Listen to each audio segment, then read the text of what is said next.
MP-650, we're excited about it. It's our first really solid, stronger player driver offering we've done in a while. And you can hear the sound of it. It's really a powerful sound. It's really clean look at address. We really wanted to go for a no-nonsense, just player's driver, one that appeals to the traditionalists in the MP side. Kind of the key things for the better player is something that looks like it's not going to go too high, something that looks like it's not going to go left. So with this driver, it features a deep face as well as a slightly open face. So really it feels like that left side is taken out of play, and with that deep face, you know you're going to get that high launch, low spin trajectory.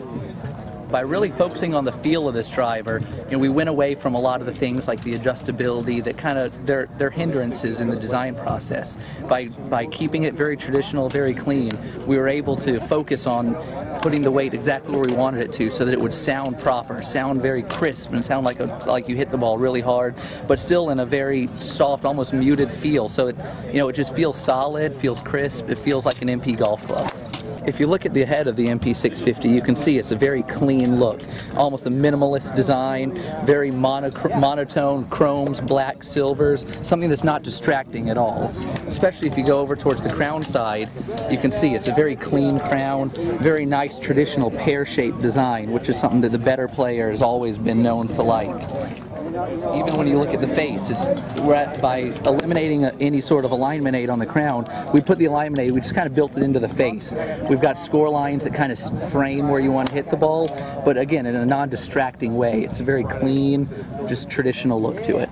So far the feedback's been phenomenal. A lot of times in the past when we hand somebody a Mizuno driver, there's almost been a little bit of a hesitation because we're not really known for that.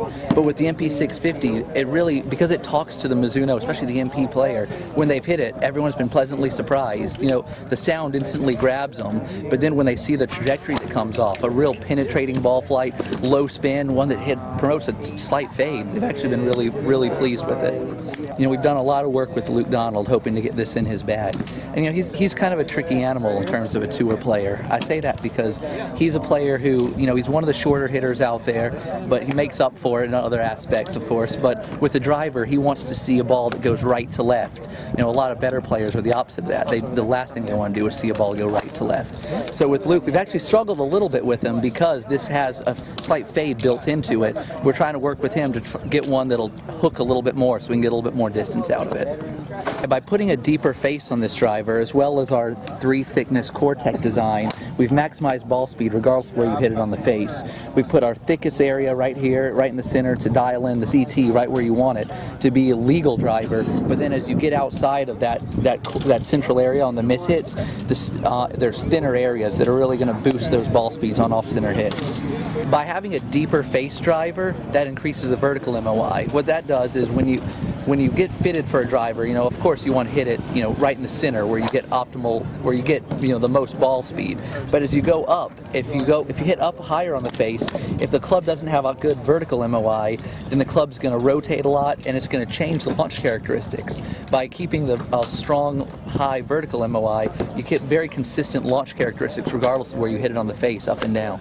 So one of the clever things we did to save weight on this is we use a chemical etching process. What that is, it's a way of dipping the crown into a chemical that actually thins it out. So when we form this head and actually, make the crown, it actually starts a little bit thicker, but we want to get down to 0.5. So by using that chemical etching process, we're able to thin it out in the central portion where it doesn't need to be as structurally rigid. We can get it down to 0.5 millimeters, and that helps lower the center of gravity and lower the spin and the performance of the head.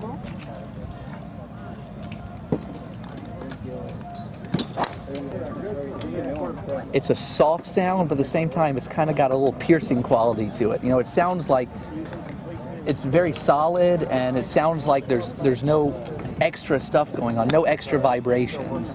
The whole thing, it sounds crisp, sounds solid, sounds like the ball's coming off fast.